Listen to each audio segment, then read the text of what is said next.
Hi friends, இப்போ நான் சொல்ல போகிற அப்டேட்ஸ் மாதிரி இன்னும் நிறைய அப்டேட்ஸ் உங்களுக்கு என்னோடய சேனலை சப்ஸ்கிரைப் பண்ணிக்கோங்க.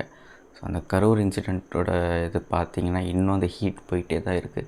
அப்படி இருக்கிறப்போ நம்ம இபிஎஸ் இருக்கார் இல்லையா, அவருக்குமே ஒரு பெரிய தேங்க்ஸ் சொல்லணும். ஏன்னா அவருமே அந்த அந்த டைமில் எந்த ஒரு பொலிட்டிக்கல் கேம் ப்ளே பண்ணாமல் நல்லா மெச்சியோர்டாக ஜென்டலாக வந்து ரிப்ளை கொடுத்துட்டு போயிட்டே இருந்தார் ப்ரெஸ் மீட்டுக்கிட்ட. ஸோ என்னெல்லாம் சொல்லியிருந்தாருன்னா, விஜய் அவரோட மனநிலை இப்போ எப்படி இருக்கும்னு தெரியாது. கரெக்ட். ஏன்னா லைஃப்பில் இப்படி ஒரு இன்சிடெண்ட் வந்து யாருமே எக்ஸ்பெக்ட் பண்ணியிருக்க மாட்டாங்க. ஸோ அவர் கண்ணுக்கு முன்னாடி இப்படி நடக்கிறப்போலாம் வந்து கண்டிப்பாக ஒரு ஹாண்டிங்காக தான் இருக்கும்.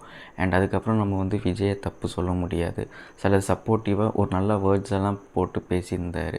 அது உண்மையிலே ஒரு நல்ல விஷயமாக தான் இருந்துச்சு. இங்கேயுமே பார்த்திங்கன்னா பாலிட்டிக்ஸ் கேம் அவர் ப்ளே பண்ணல. நினச்சிருந்தா ப்ளே பண்ணியிருந்துருக்கலாம். பட் பண்ணாமல் நல்லா மெச்சூர்டாக ஹேண்டில் பண்ணிட்டு போயிட்டாங்க. இப்போ கூட அவரோட எலெக்ஷன் ரேலிலலாம் கூட இது பற்றி தான் பேசிக்கிட்டு இது பண்ணிகிட்ருக்காரு. அது உண்மையிலே ஒரு சப்போர்ட்டிவாக இருந்தது.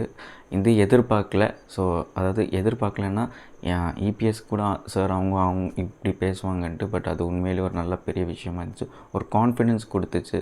அண்ட் தமிழ்நாடு மக்கள் சப்போர்ட், இந்த மாதிரி பொலிட்டிக்கல் லீடர் சப்போர்ட் வச்சு அப்போ தான் வந்து எப்படி வெளியே வந்துச்சுன்றதை நம்ம பார்த்தோம். உண்மையெல்லாம் இன்னுமே வந்துக்கிட்டு இருக்குது. ஸோ உங்களோட தாட்ஸ் என்னன்றதை கமெண்ட் செக்ஷனில்